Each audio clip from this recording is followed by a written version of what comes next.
আল্লাহর গোলাম কবরের ভিতরে কান্না করবে, আর দেখবে দুই পার্শ্বের মাটি অনেক দূরে চলে গিয়েছে। লোকটাকে আঘাত করবে, একদিকের হাড় অপর দিকে ঢুকে যাবে। চিৎকার করে চক্ষু বন্ধ করে কান্না করে, পিছন দিকে সাপ, শরীরের উপরে পোকা, দুই পার্শ্বে ফেরেশতা দাঁড়িয়ে আছেন। মাথার সামনে দুইজন ফেরেশতা লাঠি হাতে, পায়ের দিকে দুইজন ফেরেশতা লোহার মুগুর হাতে, ডানে দুইজন বামে দুইজন। লোকটা ভয় পেয়ে গেছে, কান্না শুরু করেছে, চিৎকার করেছে, বাঁচবে কোথায়? হঠাৎ করে চিৎকার করতেছে, মনে মনে অনুভব করে তার বুকের উপরে কে যেন হাঁটতেছে, কে যেন হাঁটতেছে। এমন সময়ে চক্ষু খুলে দেখে ছোট্ট একটা সবুজ পাখি, সবুজ একটা পাখি তার বুকের উপরে হাঁটাহাঁটি করে। যুবক ডেকে ডেকে বলে, ভাই পাখি রে, এই কবরের ভিতরে অক্সিজেনের ব্যবস্থা নাই, বাহির থেকে আসা যায় না, তুই কেমনে কবরের ভিতরে ঢুকলে? রাস্তাটা কোথায়? কেমনে কবরের ভিতরে ঢুকে গেলে? এমন সময় পাখি আল্লাহর কাছে ডাক দিয়ে বলবে, আল্লাহ তাআলা তুমি আমার জবান খুলে দাও, তোমার গোলামের সঙ্গে কিছু কথা বলতে চাই। আল্লাহ পাখির জবান খুলে দিবেন। পাখি ডেকে ডেকে বলবে, মৃত যুবক শোনো, আমি দুনিয়ার গাছের ডালে ডালে বসা সাধারণ কোনো পাখি না। আজকে তোমার বিপদের সময় তোমার বন্ধু বান্ধব কেউ তোমার কাছে নাই। বন্ধুর পরিচয় তো বিপদের সময়। কবরের ভিতরে তুমি বিপদে, কেউ তোমার পাশে নাই, তোমার ছেলে নাই, তোমার মেয়ে নাই, তোমার স্ত্রী নাই, তোমার ভাই নাই, তোমার বোন নাই, তোমার মা বাবা নাই, তোমার বন্ধু বান্ধব নাই, বন্ধুর পরিচয় বিপদে কেউ নাই। আমি তোমার বুকের উপরে বসে গেলাম। এই কথা বলে পাখি তার দুইটা ডানা কবরের দুই পার্শ্বে ধাক্কা দিয়ে বলবে, নওম কা নওমতিল আরুস। ও যুবক, তুমি আমাকে চিনো না, আমি দুনিয়ার সাধারণ পাখি না। তুমি যত অন্যায় করো না কেন, তুমি যে প্রতি রাত্রে ঘুমাবার আগে সূরা মুলক তিলাওয়াত করে ঘুমিয়ে যেতে, আল্লাহর কালামের একটা ছোট্ট সূরা, সূরা আল মুলক, তাবারাকাল্লাযী সূরা তুমি তিলাওয়াত করে ঘুমিয়ে যেতে, আজ বিপদের দিনে আমার আল্লাহ কোরআনের এই সূরা মুলকটাকে আর বুকের উপরে বসায়া দিয়েছে। আমি দুইটা আমার ডানা কবরের দুই পারে রেখে দিলাম, তুমি ঘুমাও আমার ডানার নিচে, কিয়ামত পর্যন্ত কেউ তোমাকে আঘাত আর আযাব দিতে পারবে না।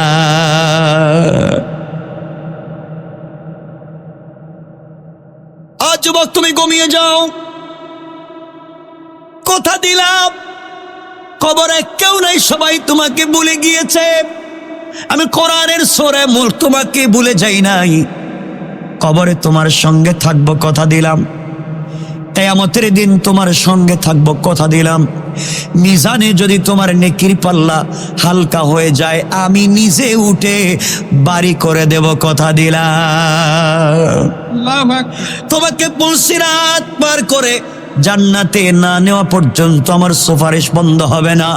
এই কোরআন কিয়ামতের দিনে আল্লাহর কাছে ডেকে ডেকে বলবে, আল্লাহ এই লোকটাকে তুমি জাহান্নামী বলে ফয়সালা করে দিয়েছো, কিন্তু লোকটা তো আমাকে রাত্রবেলা তেলাওয়াত করতো, তুমি বলো আমি কোরআন কি তোমার কালাম না, তুমি কি পড়ো নাই? আল্লাহ ওই দিন আমাকে অস্বীকার করতে পারবেন না। আমি বলবো, আল্লাহ তুমি যদি আমাকে অস্বীকার করতে না পারো, আমি কথা দিলাম, কথা দিলাম, তুমি যতক্ষণ পর্যন্ত এই লোকটাকে জান্নাতে দিবা না, আমি কোরআন সুপারিশ বন্ধ করে দিব না। সুবহানাল্লাহ ওয়াজ করে পড়েন। হযরত আলী রওজার ভিতরে কবরের ভিতরে ঢুকে পড়লেন, রাসূলের মুখ মোবারক থেকে কাপড় সরাইয়া দিলেন। হযরত আলী তাকায়া দেখেন কবরের ভিতরে আমার নবীর ঠোঁট নড়তেছে। হযরত আলী তার কানটা রাসূলের ঠোঁটের কাছে নিলেন, নেওয়ার পরে শুনেন হযরত বিশ্বনবী কবরে শুয়া বলতেছেন, উম্মতি উম্মতি উম্মতি। এই নবীরে কেমনে ভুলে যাও, আমারে বলো। আরে কিয়ামতের দিন তোমাকে কেউ মনে রাখবে না, কেউ না। তোমার ছেলের কাছে গিয়ে বলবা, বাবা তুমি না আমার ছেলে, আমাকে একটু সহযোগিতা করো। ছেলে বলবে, এই চেহারার কোনো লোক আমার বাবা ছিল না। স্ত্রীর কাছে গিয়ে বলবো তুমি না আমার স্ত্রী, 40 বছর আমার সঙ্গে ছিলে, আমি বিপদে আমাকে সহযোগিতা করো। স্ত্রী বলবে আমি জিন্দিগিতে বিয়েই করি নাই, আমি স্বামী কোথায় পাবো? আল্লাহ বলছেন ইয়াউমা ইয়াফিরুল মারউ মিন আখিহি ওয়া উম্মিহি ওয়া আবিহি ওয়া সাহিবাতিহি ওয়া বানি। এটা সুন্দর বুঝাবার পরেও আপনি বিশ্বাস করতেছেন না। ওই দিন আপনাকে হেফাজত করতে পারেন, সুপারিশ করতে পারেন একমাত্র তোমার নবী, আমার নবী, বিশ্ব নবী। সুবহানাল্লাহ বললেন না? এই লোকটাকে কেমনে ভুলে যাও, কেমনে ভুলে যাও? আমার নবী যে আয়েশাকে বলেছেন, আমার মা আয়েশাকে বলেছেন, আয়েশা রে কিয়ামতের দিনে কেমন কন্ডিশন হবে তুমি জানো না? সকল মানুষ তো কবর থেকে উলঙ্গ হয়ে উঠবে। আয়েশা ডেকে বলেন ইয়া রাসূলুল্লাহ, কবর থেকে মানুষ উলঙ্গ হয়ে উঠবে, আমরাও কি, মানুষ কি আমাদের দিকে তাকাবে না? মনোযোগ দিয়ে শুনেন, দিলে কথাগুলো বসায়া দিতে চাচ্ছি। আল্লাহ নবী জবাব দিলেন আয়েশা রে, কেউ একজন আরেকজনের দিকে তাকাবে দূরের কথা, নিজের দিকে তাকাবার সময় নাই। ওই কথা বলে আমার নবী বলেন আয়েশা, একজন পয়গম্বরের নাম মুসা কালিমুল্লাহ, যেই মুসা আল্লাহর সঙ্গে কথা বলেছেন, কিয়ামতের দিনে ওই মুসা পয়গম্বর আল্লাহর আরশে আজিমের পিলারে ধরে কান্না করে বলবেন আল্লাহ লা আসআলুকা উম্মতি, এই কিয়ামতের দিনে তোমার পায়ে ধরি কোনো উম্মত চাই না, ওয়ালা আবি ওয়ালা উম্মি, আমার মা চা বাবাকে চাই না, সন্তান সন্ততিকে চাই না। আল্লাহ আসআলুকা নফসি নফসি নফসি, মুসা বলবেন আল্লাহ আমাকে বাঁচাও, আমাকে বাঁচাও, আমাকে বাঁচাও। ওই দিন আমরা দৌড়ে যাবো বাবা আদম সফিউল্লাহর কাছে। আদম সফিউল্লাহ বলবেন মাফ চাই, আজকের দিনে আল্লাহর সঙ্গে কথা বলার পাওয়ার আমার নাই। আমরা যাব ইব্রাহিম খলিলুল্লাহর কাছে, বাবা আপনি একটু কথা বলেন। ইব্রাহিম বলবেন আমিও পারবো না, আমি যাব না আল্লাহর কাছে। আমরা যাব মুসা কালিমুল্লাহর কাছে, তিনি বলবেন পারবো না। আমরা যাব হিজকিলের কাছে, ইউশা ইবনে নুনের কাছে, জাকারিয়ার কাছে, ইউসুফের কাছে, ইয়াকুবের কাছে, কেউ তোমাকে আমাকে সাপোর্ট দিবে না। ঈসা আলাইহিস সালামের কাছে যাওয়ার পরে ঈসা বলবেন কিয়ামতের মাঠে দৌড়ে লাভ নাই, আজকের দিনে কেউ তোমাকে সাপোর্ট দিবে না, সহযোগিতা করবে না। খুঁজে দেখো কিয়ামতের মাঠে, খুঁজে দেখো বিশ্ব নবী আখেরি জামানার পয়গম্বর কোথায়। এই নবীরে খোঁজো, দেখো উনি কোথায় আছে। পাগলের মতো দৌড়ে সেই নবীর কাছে যাব, সেই নবী মাকামে মাহমুদে পড়ে আল্লাহকে ডাক দিয়া বলবেন আল্লাহ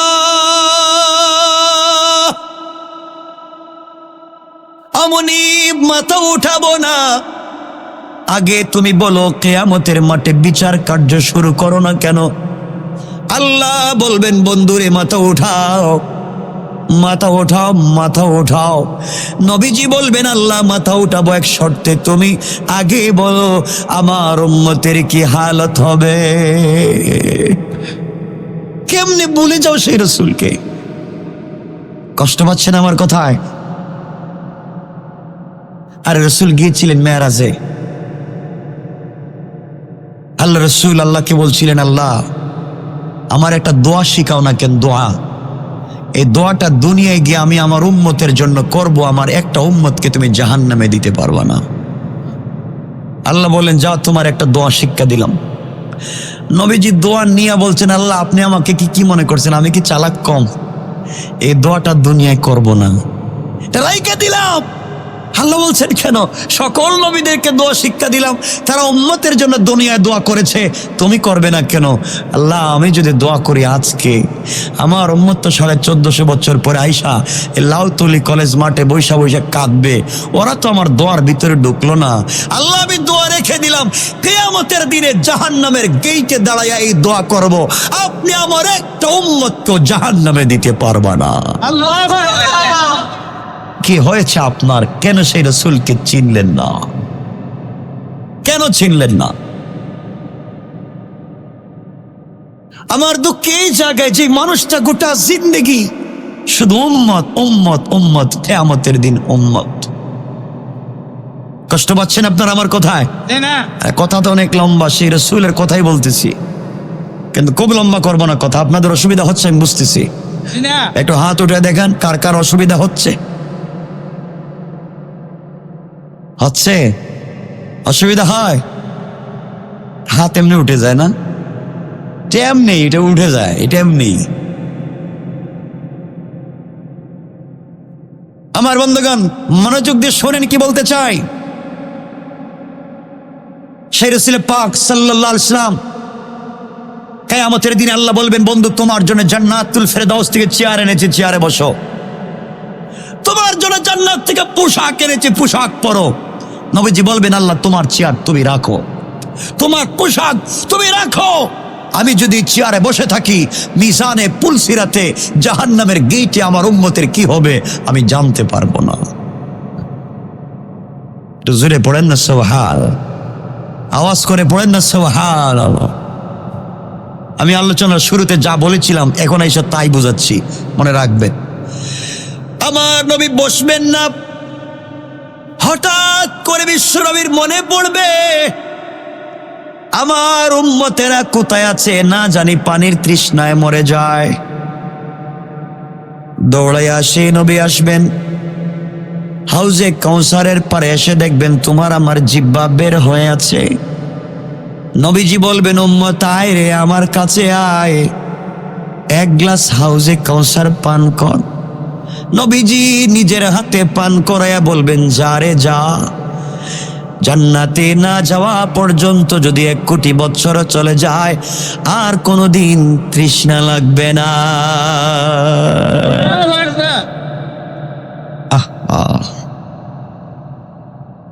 এই নবী হঠাৎ চিন্তা আসবে, না জানি আমার উম্মত মিজানের পাল্লায় কি হচ্ছে জানি না। হাউজে কাউসারের গ্লাস রেখে দিবেন, নবীজি মিজানের দিকে দৌড়াবেন। ওখানে গিয়ে দেখবেন তোমার মতো আমার মতো অনেক দাঁড়ায় আছেন। মিজানের পাল্লায়, মিজানে আমাদের নেকিগুলা হালকা, গুনাহগুলা বার হয়ে গেছে, জাহান্নাম ছাড়া বাঁচবার কোনো পথ নাই। এই জায়গায় পৌঁছে গিয়েছি, আল্লাহ পয়গম্বর তোমাকে আমাকে ডাক দিয়ে বলবেন, উম্মত রে তোর নাম কি, বাড়ি কই, তুই কি আমার উম্মত? ইয়া রাসূলুল্লাহ আমি আপনার উম্মত, আমার বাড়ি তো লাউতলি,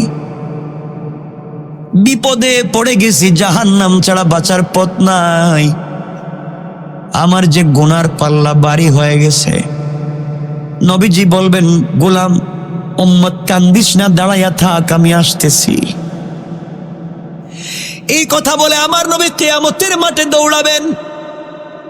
কিয়ামতের মাঠের একটা কর্নারে একটা গুদাম থাকবে, বিশাল বড় গুদাম।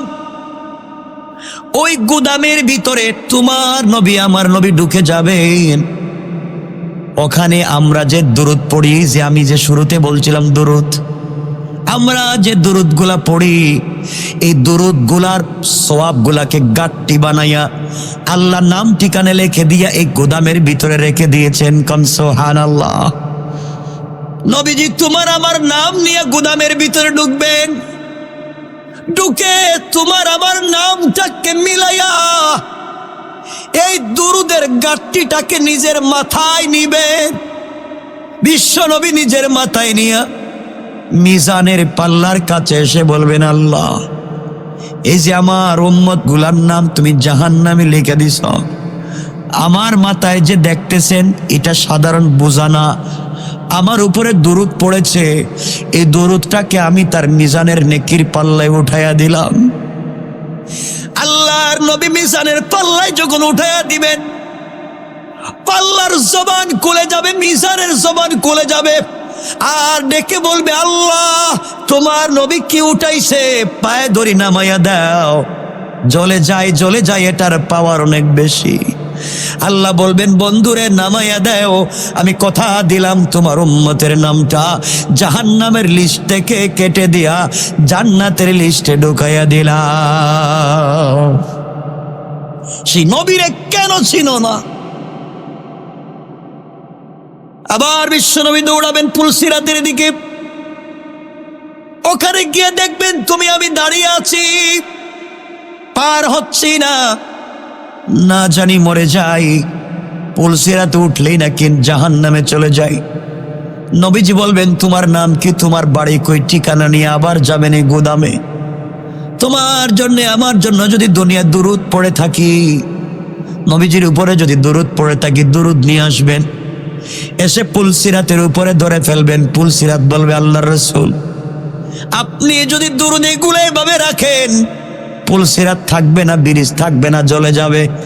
আল্লাহ বলবেন বন্ধু সরাইয়া দাও, তোমার উম্মত এখানে দাঁড়াইয়া থাকবে না, আমি বিদ্যুতের গতিতে পার করাইয়া দিলাম। সেই নবীরে কেন ছিল না? আবার বিশ্বনবীর মনে পড়বে আমার উম্মত না জানি জাহান্নামে ঢুকে গেল, দৌড়াইয়া জাহান্নামের দিকে যাবেন। ওখানে গিয়ে দেখবেন জাহান্নামটা কি প্রগতিতে, ৭০,০০০ ফিরিস্তা জাহান্নামের লাগাম টেনে ধরেছে। এরপরে জাহান্নামটা দৌড়াইয়া কিয়ামতের মাঠের দিকে আসতেছে। আল্লাহর নবী সিজদায় পড়ে বলবেন আল্লাহ তাআলা শেষ পর্যন্ত কি আমার একটা উম্মত জান্নাতে যাবে না? তোমার জাহান্নাম যেইভাবে আসতেছে সবগুলা তো জাহান্নামে চলে যাবে। আল্লাহ বলবেন বন্ধু মাথা উঠাও। বিশ্ব নবী মাথা উঠাবেন, জিবরিল আমিন হাজির হয়ে যাবেন আর বলবেন ইয়া রাসূলুল্লাহি ইয়া হাবিবাল্লাহ, আল্লাহ আপনাকে পুটলা দিয়েছেন হাদিয়া। নবীজি পুটলা খুলবেন, খুলে দেখবেন মাত্র 1 ফোঁটা পানি। আল্লাহকে বলবেন আল্লাহ তোমার কাছে চাইলাম জাহান্নামটাকে আটকাও, আর তুমি আমার কাছে 1 ফোঁটা পানি দিলা, পানি দিয়ে আমি কি করব? আল্লাহ বলবেন বন্ধুরে এই পানি তোমার হাতে নিয়ে জাহান্নামের দিকে নিক্ষেপ করে দাও, জাহান্নামের উপরে ফেলে দাও, দেখো তো কি হয়। আমার নবী পানিগুলা হাতে নিয়ে জাহান্নামের দিকে যখন নিক্ষেপ করবে, নিক্ষেপ করতে দেরি হবে, জাহান্নাম দ্রুত গতিতে পিছন দিকে যেতে দেরি হবে না। আমার নবী আল্লাহকে ডাক দিয়ে বলবেন আল্লাহ তাআলা কি ব্যাপার, এই পানি কিসের পানি দিয়েছ? এত পাওয়ারফুল পানি তো আমি জিন্দেগিতে দেখি নাই। আল্লাহ কিসের পানি বলো? আল্লাহ ডেকে বলবেন বন্ধুরে এটা জমজমের পানি না, হাউজে কাউসারের পানি না, জান্নাতের কোন নহরের পানি না। এই পানির এত দাম আমি আল্লাহর কাছে দাম। এই পানি হলো তোমার উম্মতের গুনাহগার উম্মতের গভীর রাত্রের তাহাজ্জুদের সেজদার চোখের পানি। আমি আল্লাহ জমা করে রেখে দিয়েছিলাম, কিয়ামতের দিনে ওই পানিকে ব্যবহার করলাম। বন্ধুরে তোমার উম্মত যদি দুনিয়ার জমিনে তাহাজ্জুদ গুজার হয়ে যায়, আমি আল্লাহ কথা দিলাম জাহান্নামের আগুন দিয়ে তাদেরকে জ্বালাবো না। কেন পড়েন না? কষ্ট পাচ্ছেন আপনারা আমার কথা? না, এতক্ষণ বলছি সেই রসুলের কথা, এত ভালোবাসেন এই রসুল, একবারও তোমার আমার কথা বললেন না, একবারও না। আর তুমি কেমনে ভুলে থাকো সেই রসুলকে? এখন বলি তোমার আল্লাহর কথা। তোমার আল্লাহ জানো কেমন? চিনো না তো আল্লাহ রে, আর বন্ধুত্ব করবা তো আল্লাহর সঙ্গে। আল্লাহকে চিনোই না। আল্লাহকে চিনতে পেরেছিলেন, কোরআনের কথা বলতেছি না, হাদিসের কথা বলতেছি না, 1 মিনিট একটা কথা বলি, ইতিহাসের কথা। আল্লাহকে চিনতে পেরেছিলেন এক মহিলা, তার নাম রাবিয়া বসরিয়া। রাবিয়া বসরিয়া মহিলা আল্লাহকে চিনতে পেরেছিল। অনেক ঘটনা জানেন, আমি একটা ইতিহাসের ছোট্ট একটা 1 মিনিটে বলি, যেহেতু কোরআন হাদিসের কথা না আগে বলছি, আপনারা আবার ডিভার্ট করবেন না, আমি ভালো করে বুঝে বলছি, কোরআনের না হাদিসের না ইতিহাসের কথা। রাবিয়া বসরিয়া ইন্তেকাল করলে তাকে কবরে রাখা হলো। কবরে রাখবার পরে তার কাছে ফেরেশতারা এসে জিজ্ঞেস করছেন, রাবিয়া বলো মার রাব্বুকা। রাবিয়া জিজ্ঞেস করলেন তোমরা কারা? সুবহানাল্লাহ বলবেন না? সুবহানাল্লাহ বলতে কি কষ্ট হচ্ছে আপনাদের? রাবিয়া বসরিয়া নিজে বলছেন তোমরা কারা? তারা জিজ্ঞেস করছে, আমরা তো আল্লাহর পক্ষ থেকে এসেছি ফেরেশতা তোমাকে জিজ্ঞাসা করতে, তুমি তো ইন্তেকাল করেছো। আর রাবিয়া বসরিয়া বলছেন, তোমাদের আল্লাহ কোথায় আর তোমরা কোথায়? আল্লাহ তো আরশের উপরে, আর আমরা লক্ষ লক্ষ কোটি কোটি মাইল দূর থেকে এখানে এসেছি। রাবিয়া বসরিয়া বলছেন, কোটি কোটি মাইল দূর থেকে এসে কি তোমরা আল্লাহর নাম ভুলে যাও নাই? বলে কেন আল্লাহর নাম ভুলে যাবো কেন? আমাদের জমানে তো আল্লাহর নাম, আমি তো ভুলে যাই নাই। আর রাবিয়া বসরিয়া বলছেন, ফেরেশতারা শোনো, কোটি কোটি মাইল দূর থেকে এসে তোমরা আমার আল্লাহর নাম ভুলে যাও নাই। তোমরা কেমনে বুঝলে আমি রাবিয়া মাত্র 3.5 হাত মাটির নিচে এসে এই আল্লাহর নামকে ভুলে গেছি? আসতে বললেন, সুবহানাল্লাহটা জোরে পড়েন। তোমরা কেমনে চিন্তা করলে আমি ভুলে গেছি? এ আল্লাহকে তো আমি ভুলে যাই নাই, মাত্র 3.5 হাত মাটির নিচে। আল্লাহ বলছেন, ফেরেশতারা রাবিয়ার জিগাইয়া লাভ নাই, ওর গোটা জিন্দেগি আমি আল্লাহর জন্য সঁপে দিয়েছে, কবরে এসেও আমি আল্লাহকে ভুলে যাই নাই। তোমরা কি মনে করেছো আমি আমার রাবিয়াকে ভুলে গিয়েছি? আমিও ভুলে যাই নাই। সরে যাও, আর রাবিয়ার কবরের সঙ্গে জান্নাতের একটা কানেকশন তৈরি করে দাও। ওরা তো চিনলেন আল্লাহকে, তুমি চিনলে না কেন? তুমি তো শুধু চিনো দুনিয়া দুনিয়া দুনিয়া দুনিয়া। যুবক তোমাকে বলছি, যুবক তোমাকে বলছি, তোমার কি ভাল লাগে না? ফেলে দাও না মদের বোতল, ছেড়ে দাও না ফ্যান্সি ডিলার ইয়াবা, পরো না পাঞ্জাবি, গিরার উপরে পরো না প্যান্ট, লাগাও না মুখে দাঁড়িয়ে, আসো না মসজিদে, দুজন মিলে আল্লাহর কাছে কাঁদি। আল্লাহ বলছেন, আয় মসজিদে, মাজ আর মুআউযের মতো বানায়া দিব। আল্লাহু আকবার পড়েন। আপনি তো পারেন না আসতে মসজিদে। আল্লাহ বলছেন, গোলাম তুই জানিস আমি সব বানাইছি, আরশ বানাইছি কোন? ফায়াকুন। জান্নাত বানাইছি কোন? ফায়াকুন। আসমান জমিন লৌহ কলম চন্দ্র সূর্য যা বানাইছি কোন? ফায়াকুন। বলছি হয়ে যাও, হয়ে গেছে, হাত লাগাই নাই। কিন্তু গোলাম তোকে বানাইছি আমার নিজের হাত দিয়া। সুবহানাল্লাহ বলেন না, সুবহানাল্লাহ আরো জোরে বলেন না, সুবহানাল্লাহ। গোলাম তোকে তো আমার হাত দিয়ে বানাইছি। এরপর আল্লাহ বলছেন, গোলাম আমার কাছে জান্নাতুল ফিরদাউস আছে, আমার ভাল লাগে না। আমার কাছে সিদরাতুল মুনতাহা আছে, আমার ভাল লাগে না। আমার কাছে আরশ কুরসি আছে, আমার ভাল লাগে না। আমার কাছে জিবরাইল মিকাইল ইসরাফিল বৈশা থাকে, আমার ভাল লাগে না। আমার ভাল লাগে না। আমার ভাল লাগে কোথায় জানিস?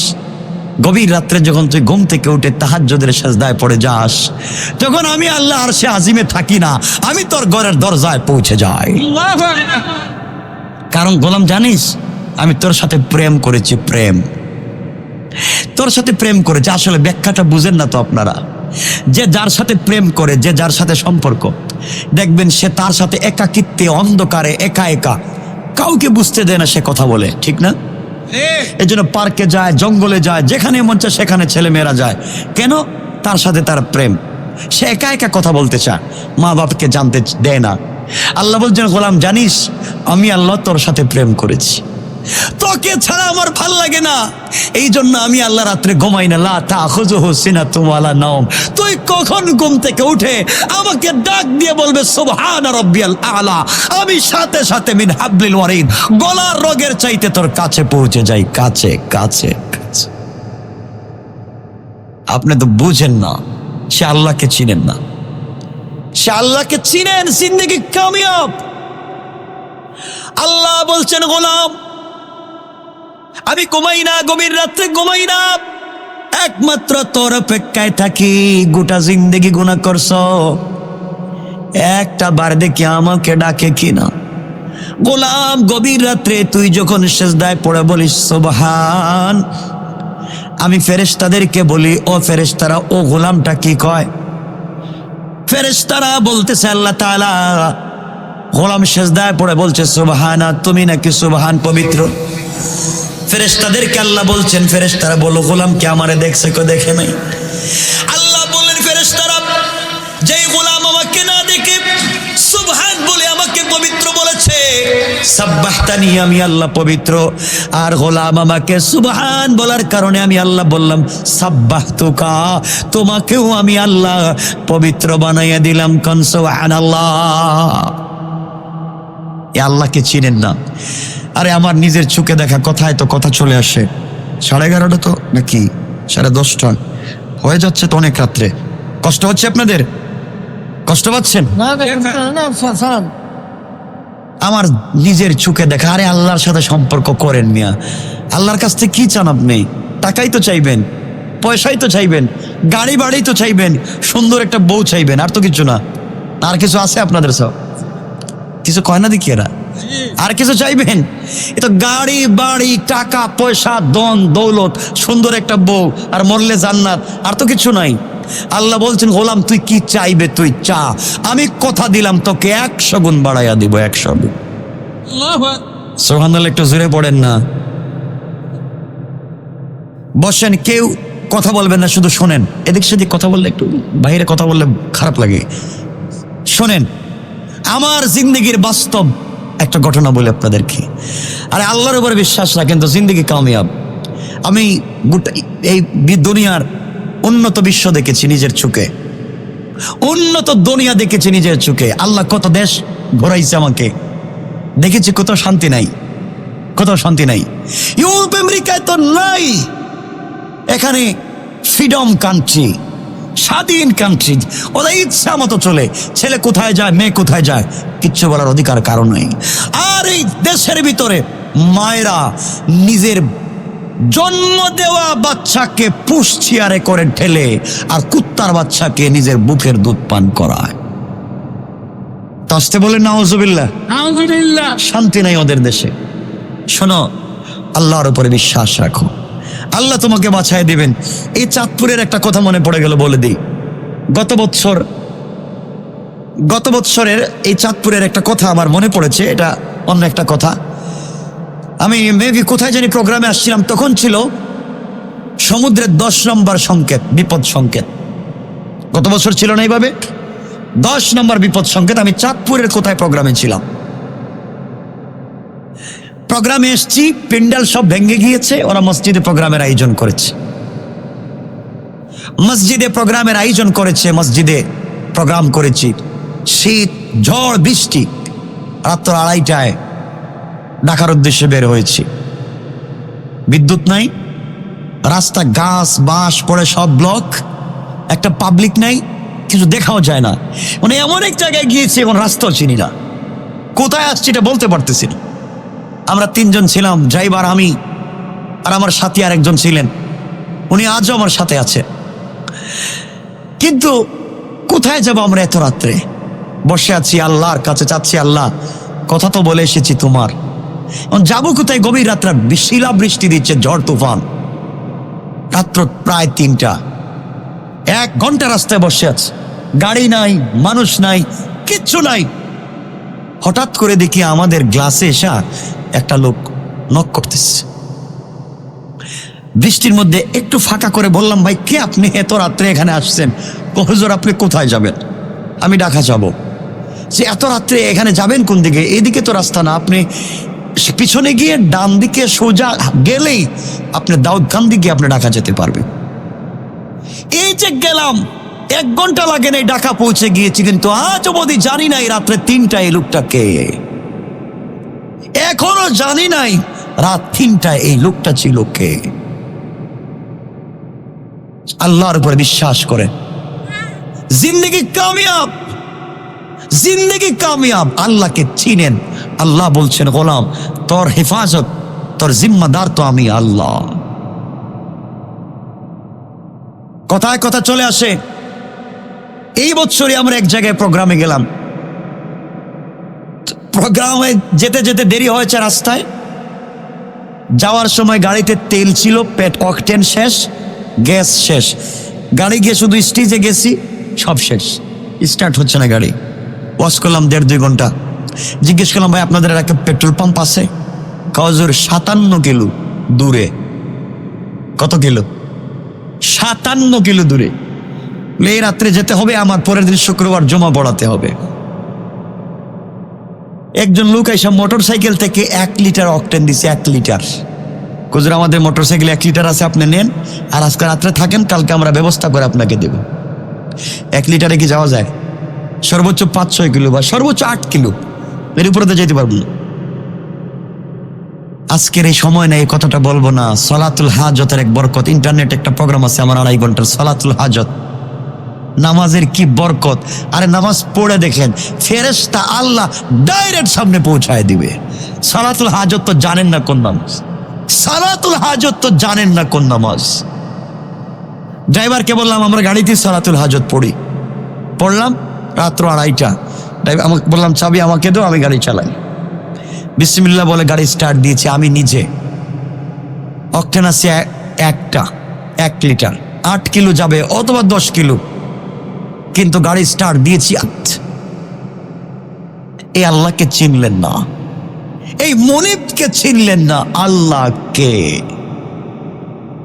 আল্লাহ বলছেন গোলাম তুই আমার হয়ে যা, তুই শুধু আমার হ, দেখ না আমি তোরে কি করতে পারি। এজন্য আজকের থেকে আমরা আল্লাহর হয়ে যাব ইনশাআল্লাহ। বলেন সবাই, বলেন ইনশাআল্লাহ। আসুন, পৃথিবীতে আমাদের বয়স কারো 25, 30, 40, 50, 60, 70 হয়ে গেছে। হয়ে যায় নাই? হয়ে গেছে, অনেক হয়ে গেছে আমাদের বয়স। আমি বলি আপনাকে হায়াতে জিন্দেগির কি দাম, হায়াতে জিন্দেগির কি দাম আজকে শোনো। 1 মিনিট পৃথিবীতে বাঁচলে এই মিনিটের দাম কি তোমাকে আমি বুঝাবো। আমার আপনার হায়াত তো 1 মিনিট না, আর অনেক বেশি হয়ে গেছে, কিন্তু 1 মিনিটের দাম কি এটা বুঝো। আর আজকে রাত্রে গিয়ে তাহাজ্জুদের সাজদায় পড়ে যাও। আমার মুসলমান বন্ধুগণ, গভীর মনোযোগ। এক মহিলার যমজ 2টা বাচ্চা হয়েছে। যমজ 2টা বাচ্চা পৃথিবীতে জন্ম নিয়েছে। প্রথমে যেই বাচ্চাটা দুনিয়ায় জন্ম নিল, এই বাচ্চাটার 2টা হাত আছে, 2টা পা আছে, চক্ষু আছে, মুখ আছে, সব আছে, সুন্দর একটা স্ট্রাকচার, সুন্দর একটা বডি। কিন্তু এই বাচ্চাটা দুনিয়ায় জন্ম নিয়েছে মরা, মৃত। আপনারা বলেন যে বাচ্চাটার হাত আছে, পা আছে, সব আছে, সুন্দর একটা বাচ্চা দুনিয়ায় জন্ম নিয়েছে, কিন্তু জীবন নাই, রূহ নাই, হায়াত নাই। এই লোকটাকে কি আপনারা গোসল দিবেন? কথা বলেন। গোসলের প্রয়োজন নাই, জানাজার প্রয়োজন নাই, কারণ পৃথিবীর জমিনে সে 1 সেকেন্ডও বাঁচে নাই, ঠিক না? তার সব আছে, হাত আছে, পা আছে, সব আছে, তো 1 মিনিট পৃথিবীতে থাকে নাই, তার জিন্দেগির কোনো দাম নাই। আর 1 সেকেন্ড পরে অথবা 1 মিনিট পরে ওই মহিলা আরেকটা বাচ্চাকে দুনিয়ায় জন্ম দিয়েছে। ওই বাচ্চাটার 2টা হাত নাই, 2টা পা নাই, 2টা চোখ নাই, বিকলাঙ্গ একটা বাচ্চাকে 1 মিনিট পর ওই মা জন্ম দিল। কিন্তু পৃথিবীতে আসার পরে 1 সেকেন্ড কান্না করেছে অথবা 1 সেকেন্ড নড়াচড়া করেছে, এরপরে মরে গিয়েছে। আপনারা বলেন তো এই বাচ্চাটার গোসল লাগবে নি? কথা বলেন। জানাজা লাগবে নি? লাগবে কেন? হায়াতে জিন্দেগিতে সে 1 সেকেন্ড বেঁচে গেল। হায়াতে জিন্দেগিতে দুনিয়ার জমিনে 1 মিনিট বেঁচে গিয়েছে, তার কি দাম? ভালো করে শুনো, আজকে কি বোঝাতে চাই আমার বন্ধুগণ। দুনিয়ার জমিনে আপনারা বড় মানুষ মরে গেলে, বড় শিল্পপতি, বড় টাকাওয়ালা, এলাকার গণ্যমান্য ব্যক্তি, বড় আলেম মরে গেলে দুনিয়ার সব মানুষ জানাজায় হাজির হয়ে যায়, যায় কি যায় না? কিন্তু আপনি জানেন না কেন জানাজায় গিয়েছেন। একটা কাজ হয়েছে, যে মরেছে একজন মুসলমানের উপর আরেকজন মুসলমানের 5টা হক, এর মধ্যে একটা হলো তার জানাজায় হাজির হওয়া। এই কাজ হয়তো আপনি করেছেন, আর কিছুই না। আমরা যে ব্যক্তি মারা গেলেন, বড় আল্লাহর ওলি, বড় শিল্পপতি, এলাকার গণ্যমান্য ব্যক্তি, অথবা প্রাপ্তবয়স্ক কোনো যুবক মারা গেল, আমরা জানাজায় যাই কি যাই না? কথা বলেন না কেন? গিয়া কি পড়েন? আপনার দোয়া পড়েন কিনা? দোয়া পড়েন, আল্লাহুম্মা গফির লি হাইয়িনা ওয়া মাইয়িতিনা ওয়া শাহিদিনা ওয়া গায়িবিনা, পড়েন কিনা? এই দোয়া কেন পড়েন আজ পর্যন্ত জানলেন না? আপনারা দোয়ার মধ্যে বলেন, আল্লাহ তাআলা তোমার এক গোলামকে হাত পা বেঁধে তোমার সামনে আমরা কিছু লোক নিয়ে হাজির হইছি, হাত পা বাঁধছি, সাদা কাফন দিয়ে পেঁচাইছি, আয় আল্লাহ, এরপরে তোমার সামনে নিয়ে আমরা হাজির হইছি। হাজির হওয়ার পরে দোয়া করতেছি, আল্লাহুম্মা গফিরলি হাইয়িনা ওয়া মাইয়িতিনা। দোয়া করতেছি আল্লাহ তাআলা, হায়াতে জিন্দেগির মৌতের জিন্দেগির এই লোকটা জীবনে যত গুনাহ করছে তুমি মাফ করো। আয় আল্লাহ তাআলা, আমরা তার পক্ষ থেকে আপনার কাছে মাফ চাইলাম, লোকটাকে আপনারা মাফ করেন। আমার বন্ধুগণ, আল্লাহর কাছে আমরা বলছি, কি শুরু করলেন আমি বুঝতে পারতেছি না। আপনারা কথা বললে তো আমি কথা বলতে পারি না, এটা আস্তে কথা বলেন, আমি কথা বলতে পারতেছি না তো।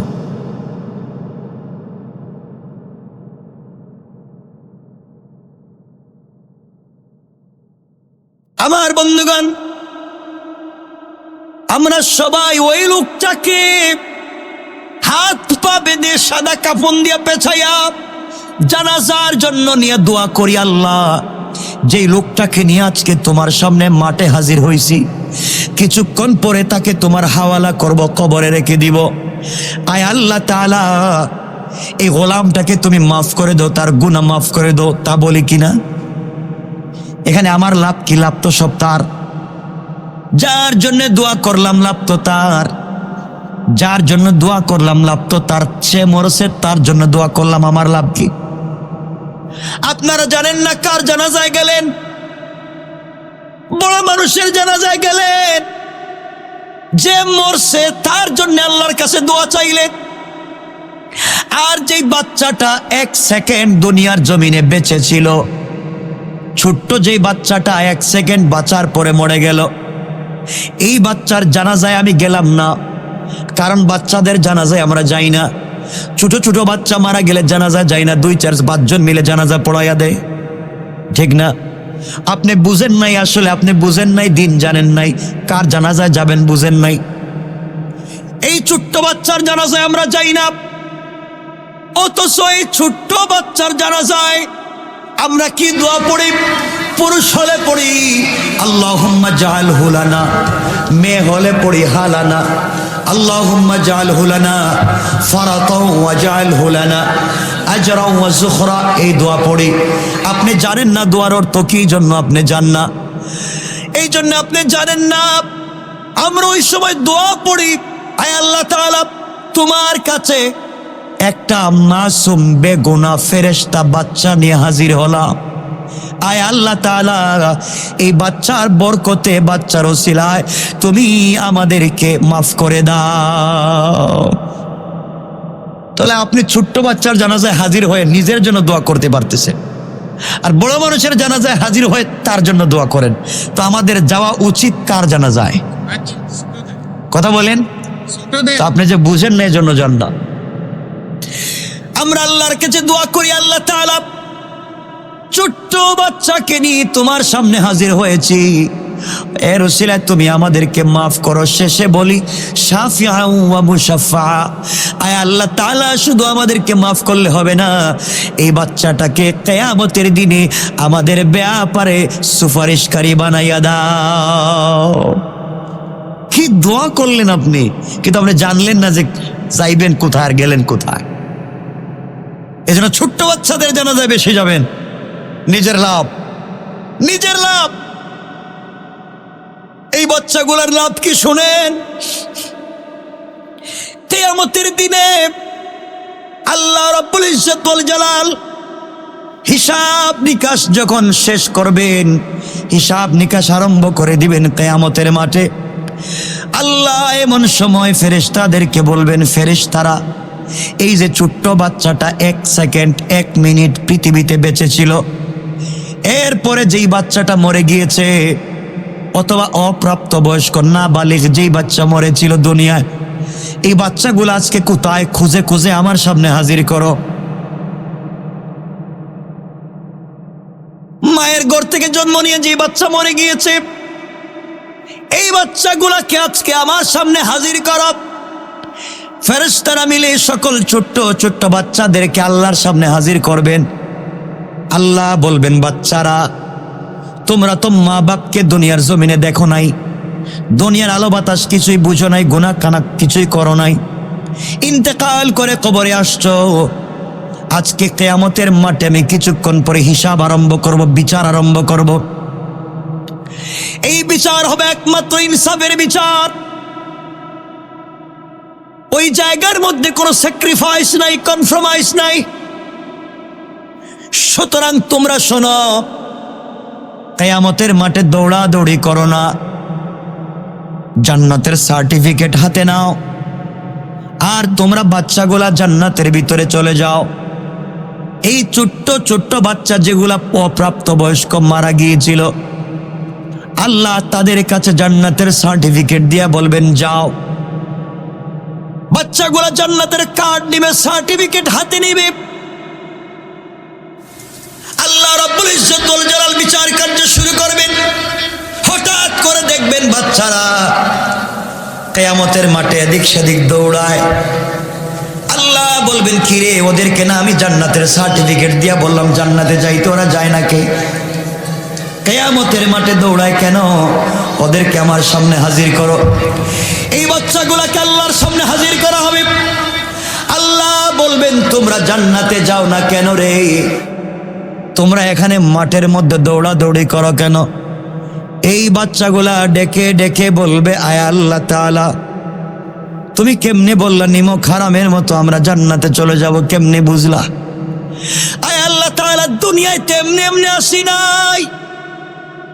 যেই বাবার ঔরসে, যেই মায়ের গর্ভ থেকে দুনিয়া এসেছিলাম, হায়াতে জিন্দেগির 1 মিনিট পাইছি, 1 দিন 1 বছর 2 বছর বাঁচছি, পরে মইরা গেছি।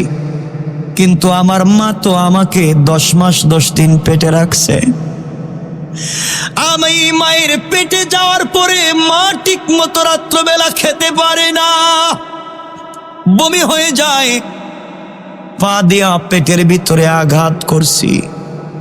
অগমনীব, আমার মা ঘুমায় না, সারা রাত্র দাঁড়ায়া দাঁড়ায়া কাঁদছে। ডেলিভারির সময় কত মা, ডাক্তার যখন বলে এই বাচ্চাকে দুনিয়ায় নিয়ে আসতে হলে বড় বিপদ, যে কোনো একজনকে বাঁচানো যাবে, হয়তো মাকে বাঁচানো যাবে, না হয় বাচ্চা, যে কোনো একজন। কত মা আছেন এমন সময় ডাক্তারকে বলেন, ডাক্তার প্রয়োজনে তুমি আমাকে মেরে ফেলো, আমি বাঁচতে চাই না, আমি যেন মরে যাই। এরপরে আমার বাচ্চাটাকে দুনিয়ায় তুমি সহি সালামতে নিয়ে আসো। আমায় মরে গেলে আমার কষ্ট নাই, আমার বাচ্চাটা দুনিয়ার জমিনে ভালো থাকুক। মা ছাড়া এই কথাগুলা কেউ বলবে না। অগমনীব, আমার মা আমাকে নিয়ে কত কষ্ট করছে, আমার বাবা আমাকে নিয়ে কত স্বপ্ন দেখছে, কিন্তু আমি দুনিয়ায় বাঁচি নাই। আজকের দিনে আমি কেমনে জান্নাতে চলে যাই? আমি প্রয়োজন বোধে আপনি আমাদের জান্নাতের সার্টিফিকেট নিয়ে আনেন। আল্লাহ জান্নাত চাই না। যেই মা বাবার কারণে দুনিয়ায় 1 মিনিট বাঁচার কারণে আপনি জান্নাত দিয়েছেন, ওই মা বাপকে জান্নাতে না দিলে আমরা কোনো সময় জান্নাতে যেতে পারি না। আল্লাহ রাব্বুল ইজ্জত ওয়াল জালাল বলবেন, বাচ্চারা শোনো, অভিমান করো না, আমি আল্লাহ কাউকে কিছু দিলে ফিরাইয়া নেই না। সুতরাং যাও যাও, তোমরা খুঁজো কিয়ামতের মাঠের কোথায় তোমাদের মা বাবা আছে। যেখানে মা বাবাকে পাওয়া যায়, ওদেরকে খুঁজে খুঁজে তোমরা যাকে মন চায় তাকে সুপারিশ করে জান্নাতে নিয়ে যাও। সুবহানাল্লাহ ওয়াজ করে পড়েন। এই হচ্ছে ছোট্ট বাচ্চা। আজকে আপনার এই বাচ্চাগুলাকে কদর করতে পারেন না। এই বাচ্চাগুলা, আমার দুঃখ হয়, এই ছোট ছোট বাচ্চারা, বিভিন্ন মসজিদে লেখা আছে গ্রামগঞ্জে যে ছোট ছোট বাচ্চাদেরকে নিয়ে মসজিদে আসবেন না। লেখা থাকেনি? কথা বলেন না কেন? লেখা থাকে বাচ্চারা মসজিদে এসে দুষ্টামি করে, দৌড়াদৌড়ি করে, খেলা করে, নামাজ পড়া যায় না, বাচ্চাদেরকে মসজিদে নিয়ে আসবেন না। কোন মুরব্বী যদি এই কথা বলে, একটা থাপ্পড় দিবেন, দাঁত যেন 32টা পড়ে যায় একসাথে।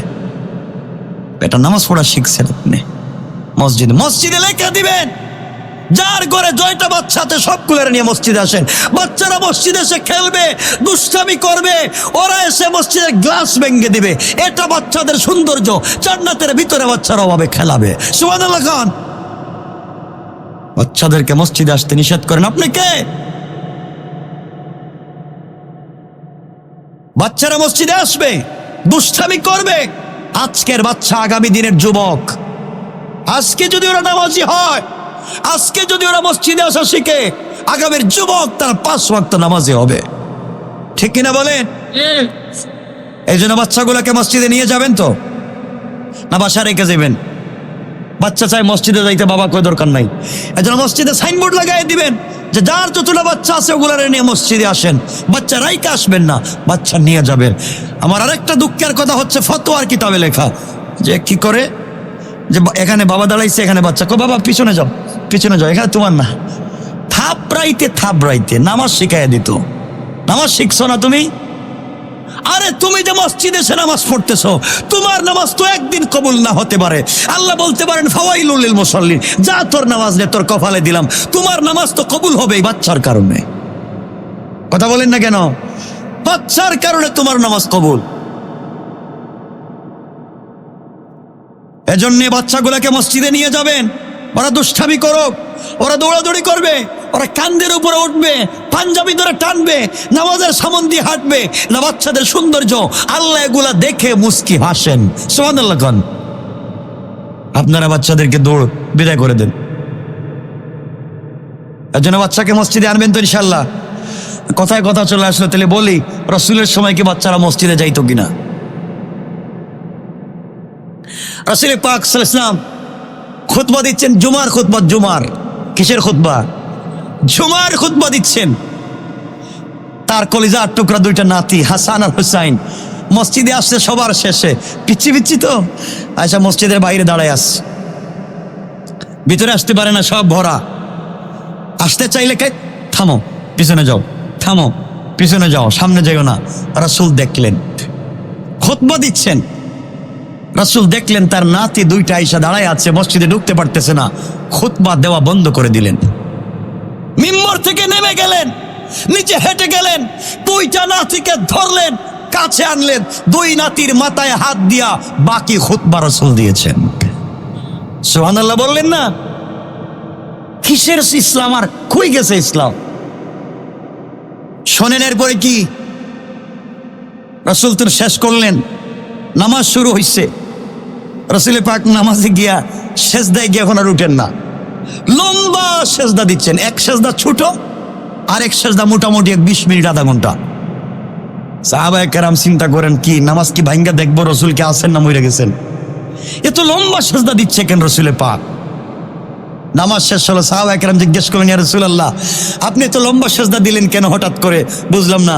নবীজি বলছেন, তোমরা জানো না আমার নাতি হুসাইন আমার কান্দে উঠে গেছে, কান্দে আমার নাতি উঠে গেছে, এখন তাকে নামাবো কেমনে? আমার ভাল লাগলো না, আমি সেজদায় থাকলাম, তার যতক্ষণ ভাল লাগছে ততক্ষণ আমার কান্দের উপরে ছিল, যখন নামছে তখন আমি উঠছি। সুবহানাল্লাহ খান। আপনার রাসূল থেকে বড় হুজুর হয়ে গেছে। ইসলামটা কেমন সুন্দর ছিল, কত সুন্দর ইসলাম। ইসলামকে বানাইছেন আপনারা কি?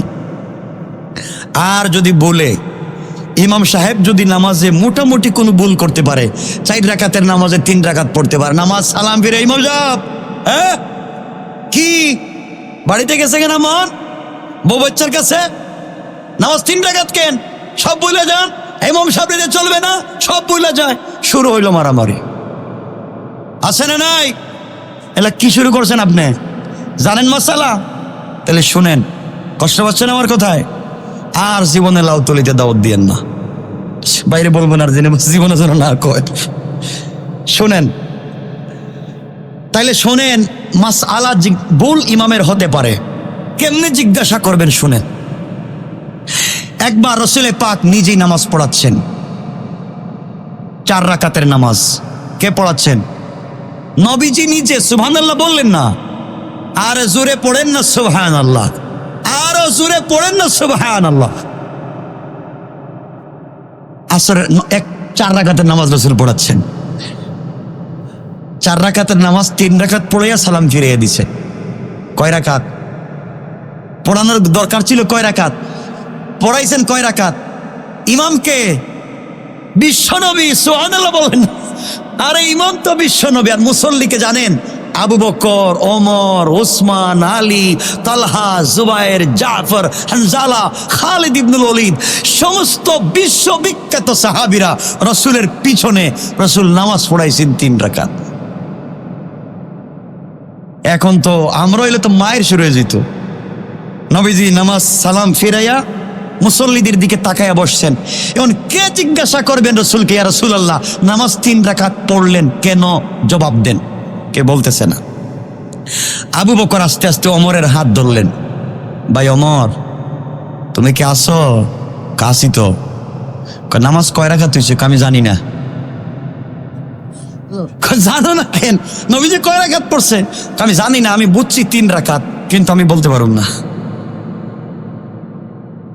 তুমি বলো না কেন? ভাই আমারে দেখিস কয়েস না, আমার দরকার নাই। 6 রাকাত হইছে, 6 রাকাতই থাকুক, কিছু বলার দরকার নাই। না, আবু বকর রাসূলকে কিছু বলতে চায় না, ওমর রাসূলকে কিছু বলতে চায় না। দুজন মিলিয়া গেছে উসমানের কাছে, কাছেই বসে উসমান, ভাই নামাজ কয় রাকাত হইছে? আপনাদের মনে কয় রাকাত হইছে? আমি জানি না, আপনারা কোন? আমরা দুইজন বলতেছি নামাজ হইছে 3 রাকাত। আমিও জানি নামাজ হইছে 3 রাকাত। আবু বকর বলছেন, ভাই ওসমান, তুমি তো জিন্নুরাইন, রাসূলের 2টা মেয়েকে বিয়ে করেছ, তোমার অনেক সম্মান রাসূলের কাছে। আমাদেরকে রাসূল দেখলে যতটুকু ইজ্জত করেন, তোমাকে দেখলে 100 গুণ বেশি করেন। সুবহানাল্লাহ বললেন না? যে কথায় কথা চলে আসে, ইজ্জতের মাসলায় গেলে আরো দূরে চলে যাবে। বাদ, রাসূল পাক সাল্লাল্লাহু আলাইহি ওয়াসাল্লাম তোমাকে ইজ্জত করেন, তুমি একটু বলো না রাসূল নামাজ পড়েছেন 3 রাকাত। ভাই আমি মসজিদ থেকে বাইরে গেলাম, আমি নামাজে আসছি, এটাও তোমরা রাসূলকে বলার দরকার নাই। নামাজ 3 রাকাত হোক আর 5 রাকাত হোক, আমি কিচ্ছু জানি না। দরকার হলে সারা জিন্দগি 3 রাকাত পড়ুন, কিন্তু রাসূলকে কিছু জিগাইতে পারুন না। সুবহানাল্লাহ বললেন না? কি সম্মান, কি ইজ্জত!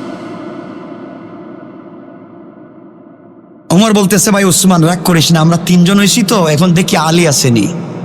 পিছন দিকে তাকায় দেখেন আলী তো বাইট্টা খাটো ছিলেন, খাটো, পিছনে বসে আছে। আলীর যে গেলেন, কিও নামাজ কয় রাকাত হইছে? হইছে তো 3 রাকাত। কিছু কইবা? তোমরা 3 জন কি করো? আমাকে শিখাও কেন? তোমরা 3 জনে কি করো? 2 জন রাসূলের শ্বশুর, ডাইরেক্ট শ্বশুর, আর একজন তো 2 মেয়ের জামাই, আমার চাইতে তো বহুত বড়। 3 জনে বলো না কেন? এই কথা বলার পর উসমান আস্তে আস্তে মসজিদে বাইরে গেছে গা। আমার দরকার নেই, মায়েরা খাইলে তোমরা খাও, ভেজাল হইলে তোমাদের, আমি কিছুতে নেই, আস্তে করে বাইরে গেছি। ওমর কথা আমিও যাওয়ার দরকার, থাইকে লাভ নাই। 4 জন একত্রিত হয়েছে। 4 জন একত্রিত হয়ে চিন্তা করতেছে, রাসূল তো 3 রাকাত পড়েছেন, এটা ঠিক, কিন্তু জিজ্ঞাসা করা লাগবে 3 রাকাত কেন পড়েছেন। তো রাসূলকে কেমনে জিজ্ঞাসা করা যায়? 4 জন মিলে হযরতে বেলালকে ডাকছে, বেলালের দিকে আসো না। বেলালকে কি হইছে? আজকে একামত দিছে কে? বেলাল কত? আমি দিছি। রাসূলের নামাজ পড়েছে কয় রাকাত? 3 রাকাত। কত হলে তুমি পিছন দিক থেকে বললা না নামাজ 3 রাকাত হইছে? আমি কেন বলবো? আমি ডাইনে বামে দেখতেছি ওমর আবু বকর বসে আছে, তোমরা করলা কি? তোমরা থাকতে আমি জিজ্ঞাসা করতে যাব কেন? আমার বিপদে ফেলাইও না, আমি গরিব মানুষ, এখানে মুয়াজ্জিনি করে থাকি। তোমরা আবার কোনটা বলবো আমার চাকরি যাইব। তোমরা যা মন চায় করো। 4 জন মিলে বলতেছে, বেলাল তোমাকে রাসূল শুধু ভালোবাসেন না, রাসূল বলছেন জান্নাতে গেলে জান্নাতে যে ঘোড়ার পিঠে রাসূল থাকবেন ঢোকার সময়, এর লাগাম থাকবে তুমি বেলালের হাতে। রাসূল মেরাজে গিয়া বেলাল তোমার পায়ের আওয়াজ জান্নাতুল ফিরদাউসে শুনেছেন। তুমি বলো না নামাজ কয় রাকাত হইছে, আমরা পিছনে আছি। বেলাল কয়, আমি বললে যদি কোনো অসুবিধা হয় আমি বইলা দিব, তোমরা 4 জন আমারে পাঠাইছো। যদি রাসূল কিছু আমারে বলেন, আমি বলবো, ইয়া রাসূলুল্লাহ আমি কিচ্ছু জানি না, এই 4 জন বুদ্ধি দিয়ে আমার পাঠাইছে।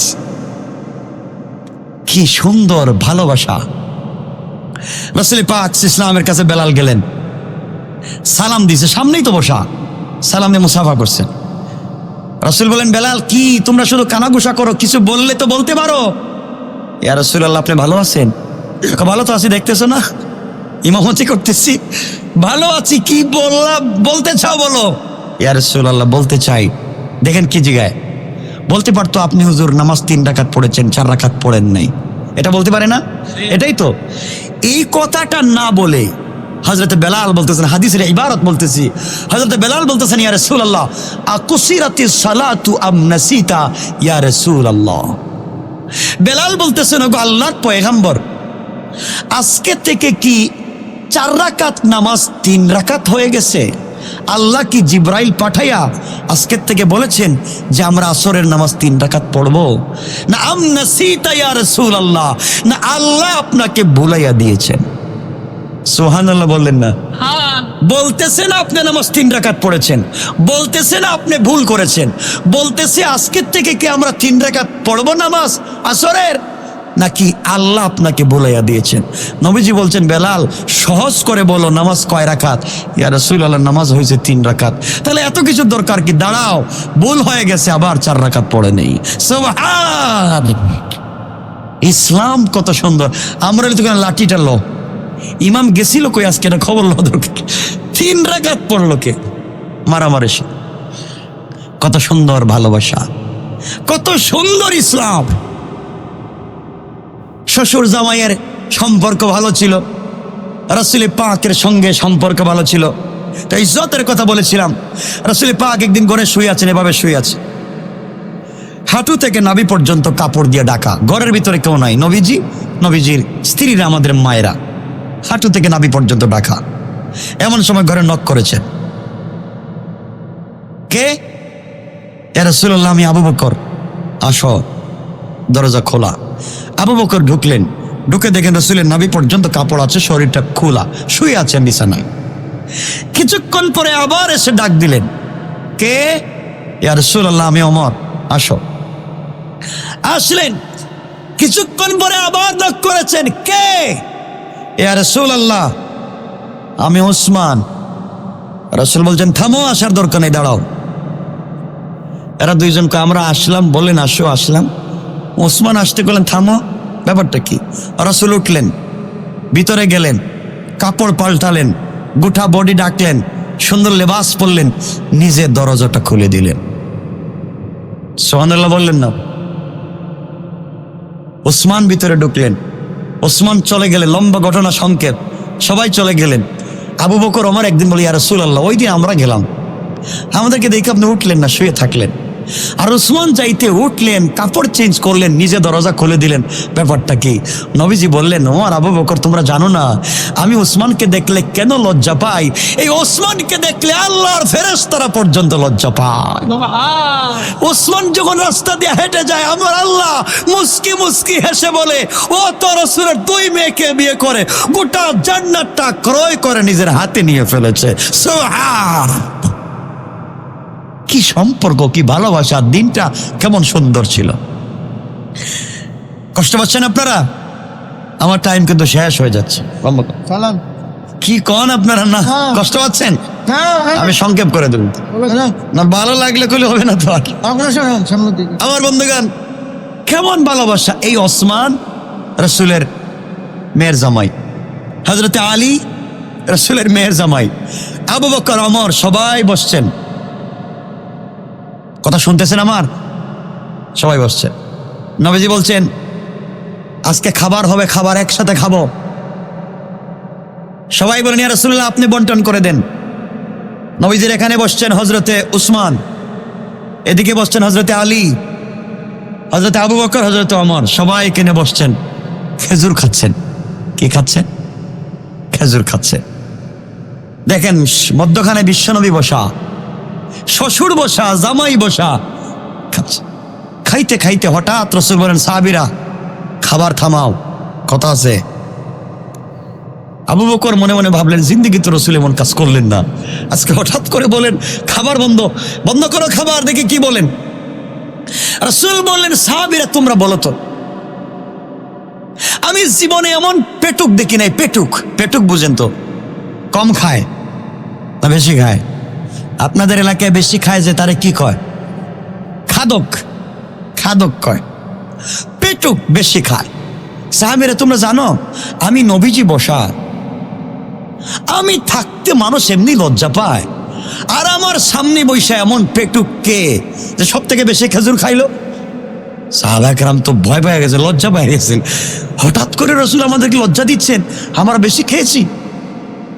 নবীজি বললেন, সাহাবীরা শুনো, যার সামনে যত বেশি খেজুরের বিচি, বিচি তো বুঝেন দানা, খেজুরের বিচি দেখবা সে সব থেকে বেশি খাইছে। যে সামনে বেশি বিচি সে বেশি বেশি খাইছে। দেখো তো, সবাই খুঁজতে লাগলেন। খুঁজে খুঁজে দেখেন আলীর সামনে এতটা বিচি। আবু বকর বলতেছে, এই লোকটা এত বাইটটা, এত বেশি কেমনে খাইলো সবার সামনে, লজ্জা শরম নাই? নবীজি বসা। হযরতে আলী লজ্জা পেয়ে গেলেন যে আসলে এতগুলা বিচি করতে গেল, আমি তো খাই নাই, এতগুলা বিচি করতে গাই, লজ্জা পাচ্ছেন।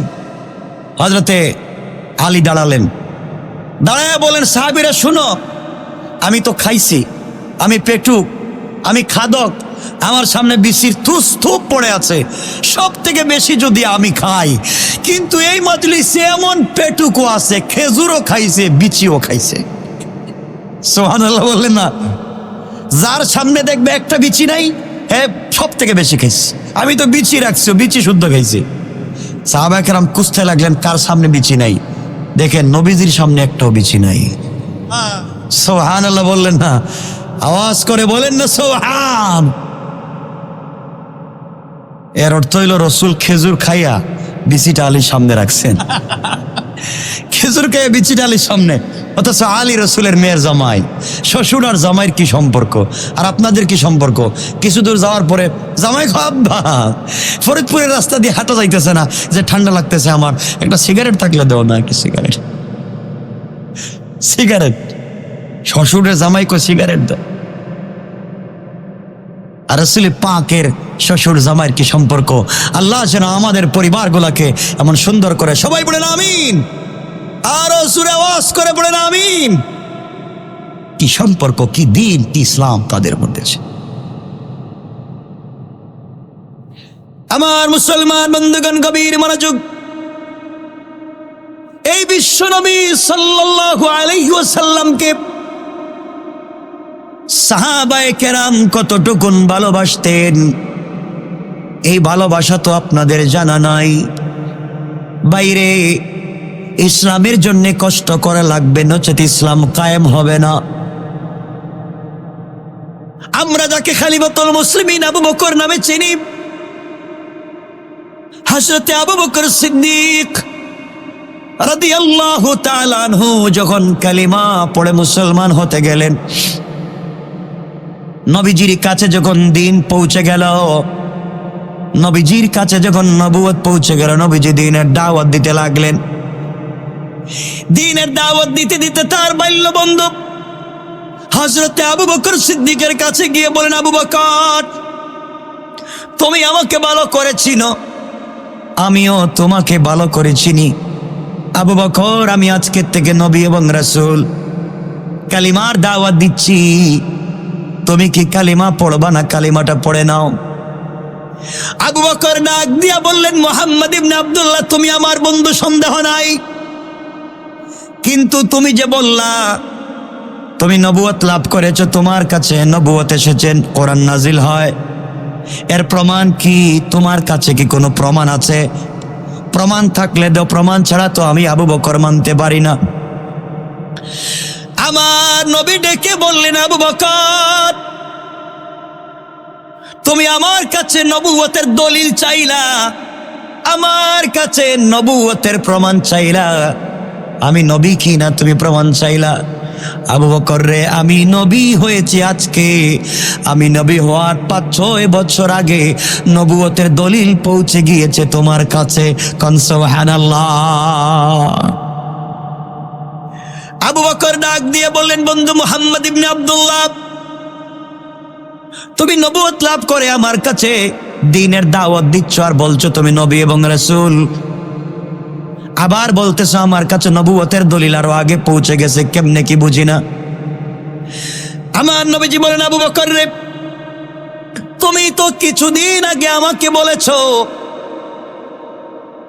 তুমি তো কিছুদিন আগে আমাকে বলেছো, কয়েক বছর আগে তুমি একটা স্বপ্ন দেখেছিলে, ব্যবসার জন্য তুমি সিরিয়া শামে গিয়েছিলে, ওই জায়গায় তুমি ঘুমে স্বপ্নে দেখেছো আসমানের উপর একটা চন্দ্র হঠাৎ করে চন্দ্রটা চূর্ণ বিচূর্ণ হয়ে গেছে, ভেঙ্গে গেছে। চন্দ্রটা ভেঙ্গে প্রত্যেকটা টুকরা মদিনার অলিতে গলিতে, মদিনার মক্কার প্রত্যেকটা মানুষের ঘরে ঘরে পৌঁছে গিয়েছে। স্বপ্নে দেখেছো চন্দ্রটা ভেঙ্গে প্রত্যেকটা মক্কার মানুষের ঘরে ঘরে পৌঁছে গেল। এরপরে তুমি বললা স্বপ্নে দেখেছো, হঠাৎ করে দেখো যে চন্দ্রটা ভেঙ্গে মানুষের ঘরে ঢুকে গিয়েছে, হঠাৎ করে এই চন্দ্র আগের চাইতে বেশি আলোকিত হইয়া একবারে পূর্ণিমার রাতের মতো হইয়া আবার আসমানের মধ্যে চন্দ্রটা দেখা যায়। আগের চাইতে কোটি গুণ বেশি আলোকিত যখন হয়ে গেছিল চন্দ্রটা, তুমি আবার দেখেছো এই চন্দ্রটা ডাইরেক্ট দৌড় দিয়ে তোমার ঘরের ভিতরে ঢুকে পড়েছে। আল্লাহ তোমাকে বুঝাইয়া দিয়েছেন নবুয়তের আলোটা মক্কার প্রত্যেকের ঘরে ঘরে ঢুকবে, আংশিক অথবা পুরাপুরি। ঘরের 5 জন সদস্য হলে 2 জন ইসলাম কবুল করলো, অথবা 1 জন অথবা 3 জন পুরাপুরি করলো না। আর তোমার ঘরের ভিতরে পূর্ণ চাঁদ ঢুকে গিয়েছে। এর অর্থ হলো তোমার ঘরটা পুরানো ভাবে আল্লাহ রাব্বুল ইজ্জতুল জালাল সমস্ত বনি আদমের মধ্যে আমি বিশ্ব নবীর পরে উম্মতের মধ্যে শ্রেষ্ঠ সম্মান আল্লাহ তোমাকে দিয়েছে। আবু বকর ডাক দিয়া বললেন, মুহাম্মদ ইবনে আব্দুল্লাহ, বন্ধু আমার আর বলা লাগবে না। খুশির ঠেলায় দাঁড়িয়ে গেলেন, আমার নবীর কপালে চুম্বন করলেন আর জড়াইয়া ধরলেন আর বললেন, বন্ধু দেরি করা যায় না, আর দেরি করো না, তুমি আমাকে পড়াইয়া নাও লা ইলাহা ইল্লাল্লাহু মুহাম্মাদুর রাসূলুল্লাহ। হযরত সিদ্দিক আকবর কালিমা পড়ে মুসলমান হয়ে গেলেন। মুসলমান হয়ে যাওয়ার পরে আর ঘরের ভিতরে থাকতে ভাল লাগে না। দেখেন একটা মানুষ কত ভদ্র ছিল, নম্র।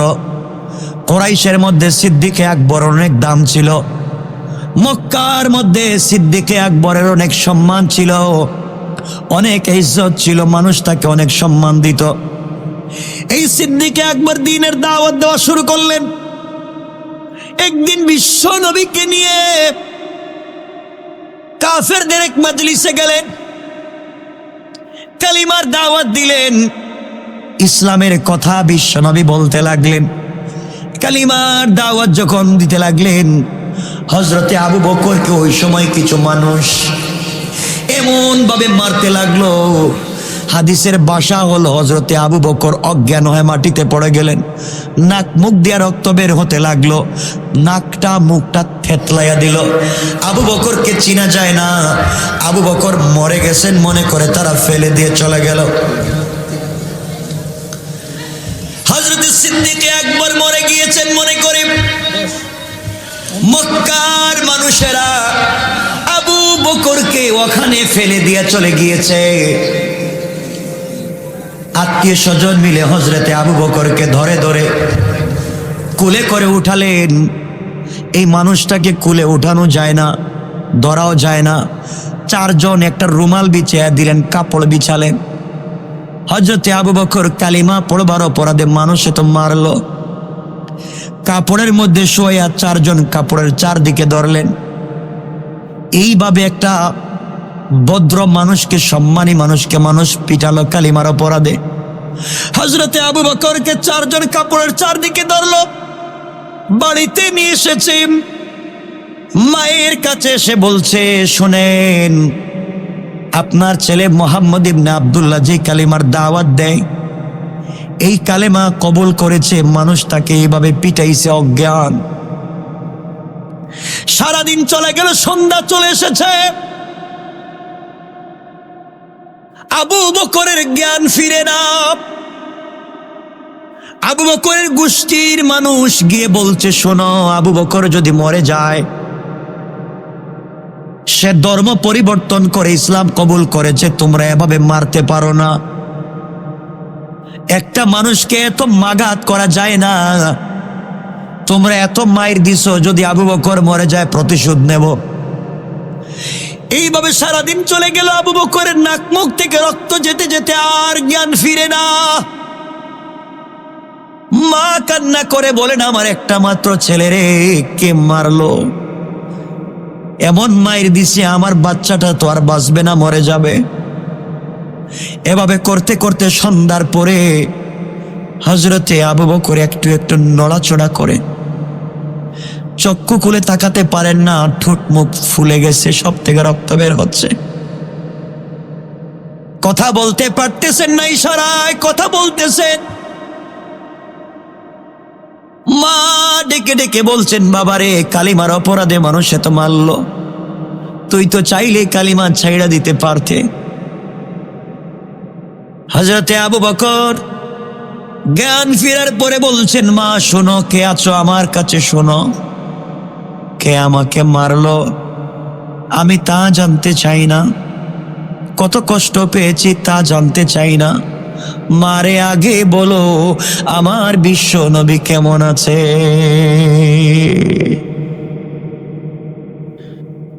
আবু বকরের মা তো পেরেশান, এত আঘাত প্রাপ্ত হওয়ার পরে আমার ছেলে তার নবীকে ভুলে যায় না। মা বলছেন, বাবা মুহাম্মদকে আমি তো চিনি না। তিনি বললেন, মারে, ও যে আবু তালেবের ভাতিজা, আব্দুল মুত্তালিবের নাতি মুহাম্মদ ইবনে আব্দুল্লাহ, আব্দুল্লাহর ছেলে, ওর কাছে আমি যাই, তার কালিমা আমি পড়ছি, এই জন্য মানুষ মারছে।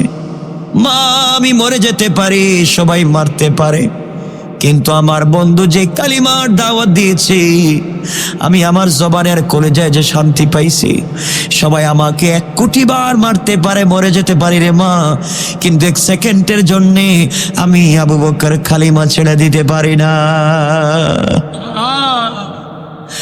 মা খাবার নিয়ে আসছেন, চামচ দিয়া মুখে দিতে চাইলেন, আবু বকর বাবা 1 ফোঁটা পানি খা। আবু বকর ডাক দিয়া বলছেন, মা, আমি আমার আল্লাহর জাতের কসম করে বলছি, যতক্ষণ পর্যন্ত আমি আমার নবীর খবর নিতে না পারবো, আমি আবু বকর 1 ফোঁটা পানিও খাবো না। মা ডেকে বললেন, আবু বকর, আমি কেমনে চিনি না জানি না তার বাড়ি কোথায়, আমি কোথায় গিয়ে তারে খুঁজবো? আবু বকর বলছেন, মা, খোঁজার একটা সুযোগ বলে দিই, তুমি একটু খবর নিয়ে আসো, না আসলে আমি কিন্তু বাঁচবো না। আবু বকর মাকে বলছেন, মা শোনো, এই সামনে গেলে একটা বাড়ি দেখবা, ওই বাড়ি খাত্তাবের মেয়ে, উমরের বোনের বাড়ি, মেয়েটার নাম ফাতেমা, খাত্তাবের মেয়ে। তার কাছে গিয়ে আমার নাম বলবা, সে তোমাকে নবীজির বাড়ি দেখায়া দিবে। তুমি যদি আমার খবর নবীজির কাছে না দাও, আর আমি যদি একটা নজর আমি আমার নবীকে না দেখি, আমি মরে গেলেও কিছু খাবো না। কেমন ভালোবাসা বিশ্ব নবীর প্রতি। হযরতে আবু বকর সিদ্দিকের মা কষ্ট করে, বুড়ি মানুষ, চলে গেলেন খাত্তাবের মেয়ে ওমরের বোন ফাতেমার বাড়িতে, দরজায় নক করলেন, দরজা খুলে দিয়েছে। তিনি বললেন, মারে, আমি আবু বকরের মা, আমার ছেলেটাকে কে বা কারা মারছে কালিমা পড়ার অপরাধে, মুহাম্মদ ইবনে আব্দুল্লাহর বাড়ি কোথায় আমাকে দেখাইয়া দাও। খাত্তাবের মেয়ে ফাতেমা আর হযরতে ওমরের বোন ফাতেমা বলছেন, আমি আবু বকর চিনি না, মুহাম্মদকে চিনি না, জানি না, আমাকে এগুলা বললেন না, আমি কারো নাম জানি না। ওই সময় খাত্তাবের মেয়ে হযরতে ফাতেমা, তিনি তখন মুসলমান ছিলেন, গোপন থাকতে চাইলেন, কারণ চিনেন না, জানেন না, এই মেয়েটা গোয়েন্দা হতে পারে। এমন সময় আবু বকরের মা কান্না করে বলছেন, মারে, আমার ছেলেটা রক্তক্ষরণ হয়ে মরে যায়, যতক্ষণ পর্যন্ত তার নবীকে না দেখবে, খাবে না, মরে যাবে। এই আবু বকরের মা আমি, তুমি আমাকে চিনো না, জানো না।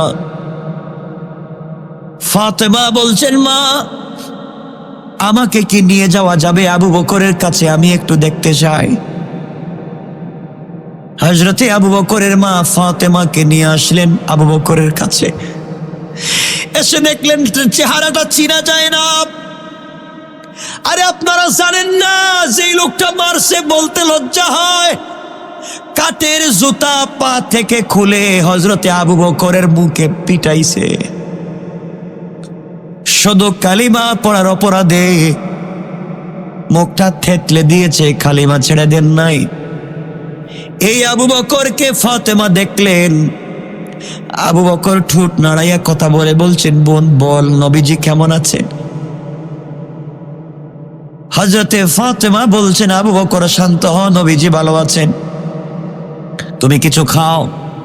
আবু বকর বলছেন, আমি কসম করেছি আমার আল্লাহর জাতে পাকের, নবীজিকে না দেখা পর্যন্ত আমি কিছু খাবো না। গভীর রাত্রি আবু বকরের মা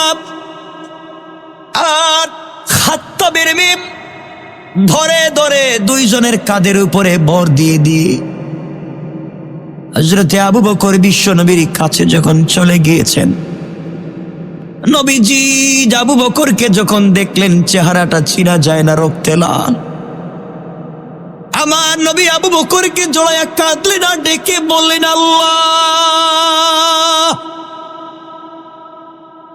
যে আবু বকর কালিমার জন্য আজকে রক্তে লাল হয়ে গেছে, আল্লাহ দুনিয়ায় আবু বকরকে বন্ধু বানাইছি, আমার আবু বকরকে তুমি কবরে বন্ধু বানাইও, জান্নাতে একটা বন্ধু লাগবে, আমার আবু বকরকে জান্নাতে বন্ধু বানাইও। ভালোবাসা কার নাম? দিন কার নাম?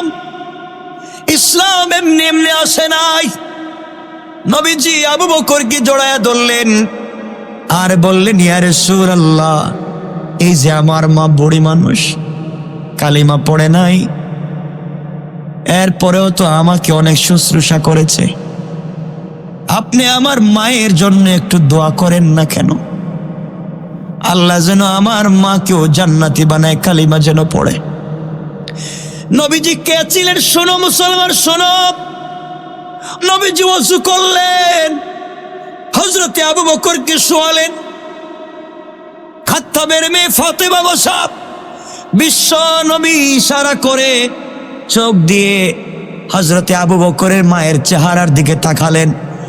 তাকানোর 1 মিনিট শেষ হয় নাই, আবু বকরের মা লাফ দিয়ে দাঁড়ায় উঠে বললেন, ইয়া রাসূলুল্লাহ, আর দেরি কইরেন না, আপনি আমার দিকে তাকাইছেন, আমার ভয় ঢুকে গেছে, এই মুহূর্তে আপনি আমাকে আমার ছেলের মতো কালিমা পড়াইয়া মুসলমান বানাইয়া দে।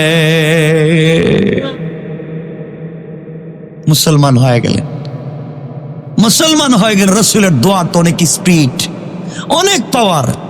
আপনারা অনেক ঘটনা জানেন, রাসূলের দোয়ার যে কত স্পিড, এগুলা বলতে গেলেই তো রাত্র শেষ হয়ে যাবে 11:15। এর জন্য লম্বা করব না, আমার বন্ধু করে শেষ। মা তুমি জানো না তো, আগে বিকালবেলা খেলতে যাইতাম, বন্ধুদের সঙ্গে মাঠে খেলতে যাইতাম, এখন আমি কিন্তু খেলতে যাই না। কই যাও? একজন বন্ধু পাইছি, তার নাম মোহাম্মদ ইবনে আব্দুল্লাহ, ওর চেহারার দিকে তাকাইলে মা আমার পেটের ক্ষুধা দূর হয়ে যায়। আরে সুবহানাল্লাহ, জোরে পড়েন না সুবহানাল্লাহ।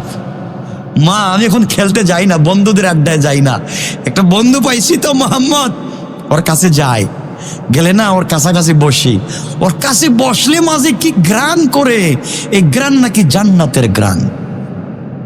সুবহানাল্লাহ বলেন না সুবহানাল্লাহ। মা আমি শুধু ওর চেহারার দিকে তাকাইতে ভাল লাগে, এজন্য আমায় আসি না। একথা বললি মা শুধু মারে। কার কাছে যাস? ওটা জঙ্গি। জঙ্গি কারণ হুজুরদের কাছে গেলেই, ছেলেদেরকে পাঠালেই আমরা বলি জঙ্গি। হযরত আবু হুরায়রার মা বলছেন, জঙ্গি যাইস না, ওর কাছে গেলেই কালিমার দাওয়াত দিব, আমার কাছ থেকে দূরে সরায় নিব, যাইস না। মা তুমি জানো না তো, আসো না একদিন আমার সাথে, দেখো না তার চেহারা, তুমি দেখলেই তো পাগল হয়ে যাইবা, ওর চেহারার দিকে তাকাইলে মা কি যে মায়া লাগে, মায়া। তুমি জানো না মা, ওই মোহাম্মদ তো রাস্তায় শুয়ে থাকে আর আকাশের মেঘ তাকে ছায়া দেয়। মা তুমি তো মোহাম্মদকে চিনো না। ওয়ারাফা'না লাকা যিকরাক, মনে আছে? আমার আয়াত মনে আছে? এই নবীর কথাই বলছি। মা এই বেচারার সম্মান তুমি জানো? ও যদি বৈশা থাকে কোথাও, বড় বড় সাপ এসে ওর মাথায় ছায়া দেয়। আর রাস্তা কোন সুবহানাল্লাহ। মা তুই মোহাম্মদকে চিনো? ও যখন রাস্তা দিয়ে হাইটা যায় না, এই যে পাথর দিয়ে আমরা খেলাই, ওই পাথরগুলোও তার সালাম দেয়। তুমি আমারে বলতেছো পাগল আর জঙ্গি? মা তুমি জানো না, ও যখন রাস্তা দিয়ে হেঁটে যায়, বনের পশু পাখি রাস্তায় দাঁড়ায়া সেই মোহাম্মদকে সালাম দেয়। সুবহান। তুমি বলছো পাগল, মা বলছে দেখিস না মক্কার বড় বড় লিডারেরা, নেতারা, আবুল আহাব, আবু জাহাল বলছে না ওটা পাগল, বলছে না পাগল, ওর ধারে কাছে যাইতে না। মা তুমি জানো এরা বলে পাগল। আমার প্রথম কথা মনে আছে, নবীকে পাগল বলেছিলাম বর্তমানকারেরা হচ্ছে আবু জেহেল প্রো, মনে আছে? এই জায়গায় আসলাম শুধু মনে রাখবার জন্য চলে এসেছি। আমার বন্ধুগণ, মা বলছে দেখছো না বড় বড় লিডারেরা বলছে ওটা পাগল। আবু হুরায়রা বলছেন মা ওরা তো সত্যি বলে পাগল, দিনের বেলা আইন করে মুহাম্মদের কাছে যাওয়া যাবে না, যে কালিমা পড়বে তারা পিটাইবে। মা দেখি তো রাত্রে হইলে এরাই গিয়া মুহাম্মদের কালিমা, মুহাম্মদের কোরআন তিলাওয়াত শুনে। সুবহানাল্লাহ, একটু জোরে পড়েন না সুবহানাল্লাহ। মা তাহলে শোনো, এ আবু জাহেলের আইন করে যেই ব্যক্তি মুহাম্মদের কোরআন তিলাওয়াত শুনতে যাইবা, তার কাছে যাইবা, তাকে মায়ের পিটানো হবে। কেউ যখন যায় না, সবাই যখন রাত্রে ঘুমিয়ে যায়, আবু জাহাল চিন্তা করে আহারে আজকে আইন করেছি যেই ব্যক্তি মুহাম্মদের কোরআন তিলাওয়াত শুনতে যাইবে তাকে পিটানো হবে, সুতরাং মক্কার কোন মানুষ আজকে মুহাম্মদের কোরআন তিলাওয়াত শুনতে যাবে না। আমি আবু জাহাল তো রাত্রে ঘুম আসে না, যত বিরোধিতা করি না কেন, মুহাম্মদের কোরআন তিলাওয়াত না শুনলে আমার ঘুম আসে না। আল্লাহু আকবার। মক্কার মানুষ কমিয়ে যায়, আবু জাহাল রাত্রবেলা চলে গিয়েছে। নবীজি আস্তে আস্তে কোরআন পড়েন, মিলানো আয়াত, আর রহমান আল্লামাল কোরআন খালাকাল ইনসান, কত সুন্দর মিলানো। ওয়াশ-শামসি ওয়া দুহাহা ওয়াল কমারি ইযা তালাহা, শুধু মিলানো পড়ে আর মজা লাগে, মজাই তো লাগে, মজাই লাগে, শুধু পড়ে আর মজা লাগে। শুনে আবু জাহাল মনে করতেছে আমি আজকে সারা রাত্র মজা করে কোরআন শুনবো, কারণ আমি তো আইন করছি আজকে কেউ আসবে না। এদিকে আবু সুফিয়ান বলে আজকে আইন হইছে বিশ্বনবী মুহাম্মদের কোরআন তিলাওয়াত শুনতে কেউ যাবে না, আমি যাই। আবু সুফিয়ান সে নিজেও আসছে, এদিকে উতবা, শায়বা, মুগীরা ওরা মনে করে আজকে আইন হইছে কেউ যাবে না, আমি যাই বলতে বলতে সবাই গিয়েছে। নবীজি সব ফজর পর্যন্ত কোরআন তেলাওয়াত করলেন, যখন তেলাওয়াত বন্ধ করে দিলেন সকাল হয়ে গেল। আবু জাহেল কয় সকাল হওয়ার আগে বাড়িতে যাই, গিয়ে ঘুমায়া যাই, নাইলে মানুষ বলবে আমি আইন করলাম আবার আসলাম কেন। আবু জাহেল যখন বাইর হইছে, আবু সুফিয়ানও বাইর হয়েছে, রাস্তায় গিয়ে একজনের পায়ের সঙ্গে আরেকজনের ধাক্কা, কয় তুই কে, কয় তুই কে, আমি তো আবু জাহাল, তুই কে, আমি আবু সুফিয়ান, কে নাইছস, তুই কে নাইছস, ক সুবহানাল্লাহ বললেন না, আল্লাহু আকবার বলেন না, আল্লাহু আকবার। কোরআনের আকর্ষণ, কোরআনের আকর্ষণ, কোরআন তেলাওয়াতের মজা, মুআজিজা। মুগীরা কয় তুই কেন, আমি কেন মানে তোমরা কেন আইছো? সবাই বসে কয়ে আমরাই তো আইন করছি, আসলি মাইর, আমরাই তো আইন ভঙ্গ করতেছি। আবু জাহেল কয় ভাই যতই আইন করি আমার ভালো লাগে না, রাত্রে ঘুমই আসে না, ওর কোরআন শুনতেই হয়। আবু সুফিয়ান কয় আমারই তো একই বেমার। আবু লাহাব কয় আমারই তো একই সমস্যা, ওর কোরআন তিলাওয়াত শোনা লাগে। আবু সুফিয়ান বলছে বন্ধু আরেকটু কঠিন আইন করো। আবার সংসদ বসেছে। আজকের আইন কি? আজকের আইন হলো আগামীকালকে থেকে কেউ যদি মুহাম্মদের কোরআন তিলাওয়াত শুনতে যায় তার মৃত্যুদণ্ড। Thank you. মৃত্যুদণ্ডের আইন গোটা মক্কায় ঘোষণা, কোরআন শুনলেই মৃত্যুদণ্ড। আর কেউ যাবে? আবু জাহেল রাত্রে ঘুমাইছে, রাইতে 1টার দিকে তার ঘুম আসে না, কয় আজকে তো আর কেউ আসবে না, মৃত্যুদণ্ড, এই বয়ে কি আর কেউ আছে, যাই গে আমি কোরআন তিলাওয়াত শুনতে যাই। সুবহানাল্লাহ বলেন না। নবীজি পড়তেছেন বিসমিল্লাহির রহমানির রহিম, আল্লাহু আকবার। কোরআন তেলাওয়াত। আবু জাহেলের তো পাগল হয়ে গেছে, কি রে আজকে একা মজা করে শুনতেছি। আবু সুফিয়ানকে, আবু জাহেল তো কালকে শক্ত করছি, আসলেই মৃত্যুদণ্ড, আমি যাই না। আবু সুফিয়ানও সবগুলো আবার রাত্রে হাজির, যাওয়ার সময় সবগুলো আবার দেখা, কিরে তুই কেন আইসস? তুই কেন আইসস? মৃত্যুদণ্ডের আইন করছে কে? আমি করছি। তুই দস্তখত দিলে সব তো ঠিক, আমরা এলাম কেন? দোস্ত আর যাই করো, এর বন্ধ করা যাবে না। আমরা যত আইন করি আমরাই এখন দেখতেছি পারি না। আগামীকালকের থেকে কি করা যায়? আগামীকালকে আর কি করবেন? প্রতিদিন আইন করবেন, কিন্তু আইনে কাজ হবে না। কোরআন দিয়েছেন কে? আল্লাহ। জোরে বলেন কে? আল্লাহ বলছেন এটা তো মুআজিজা। শোনেন, আমার আলোচনার প্রথমেই বলেছিলাম কোরআন একটা চুম্বক, মনে আছে শব্দ? এই চুম্বকের জায়গায় আসলাম, খালি আকর্ষণ করে সারাদিন রাসূলে গালি দে, কিন্তু রাত্রে আকর্ষণ করে। হযরত আবু হুরায়রা বলছেন, মা আপনি বলছেন আবু জাহিলের কথা, এগুলো সারা দিন গালি দে, রাত্রে কোরআন শুনতে যায়। সুবহানাল্লাহ বললেন না? তো আমার আপনি বাধা দিচ্ছেন কেন? আমারই তো ভালো লাগে না। মা আমি এখানে বসে থাকি না, তো যখন দেখি আমার এই বন্ধু মোহাম্মদ যখন মুস্কি হাসে না, আমি একদিন মাগরিবের পরে বসে আছি মোহাম্মদের কাছে, ও মুস্কি হাসতেছে। মা আপনি জানেন না, ওর মুস্কি হাসি তোর একটা দাঁত বাহির হইছে, দাঁত বাহির হওয়ার সাথে সাথে গোটা এলাকা, গোটা ঘর আলোকিত হয়ে গেছে। মা দেখলেই ভাল লাগে, তুমি আসো না। মা আরো মারে। হয়তো আবু হুরায়রা ছোট মানুষ, মায়ের খাইতে খাইতে আম্মা তুমি যা মারতে পারো মারো, কিন্তু আমি মুহাম্মদের ছাড়তে পারব না। সুবহানাল্লাহ বললেন না? যুবক তোমাকে বলছি, তোমাকে মারবে, টাকনোর উপরে প্যান্ট পরলে গালি দিবে, দাড়ি রাখলে গালি দিবে, টুপি পরলে গালি দিবে, 5 ওয়াক্ত নামাজ পড়লে গালি দিবে। তো তোমার কি হয়েছে? তুমি পাগল হয়ে যাও রাসূলের, তুমি পাগল হয়ে যাও আল্লাহ। আল্লাহ বলেছে তুই আমার পাগল হয়ে যাও, আমি 2 হাতে তোকে জান্নাত পর্যন্ত পৌঁছায়া দেব। আমার বন্ধুগণ, বাপরে বাপ, 11:30 শেষ, কয়েক মিনিট। কষ্ট হচ্ছে না? হ্যাঁ, না সালাম না, 11টা বইলে আসছে, কিন্তু বইলে আসছিলাম 11টা। বন্ধ দেবেন না, আমি রেখা দিব, আর আজকে কষ্ট দিব না ইনশাল্লাহ আপনাদেরকে।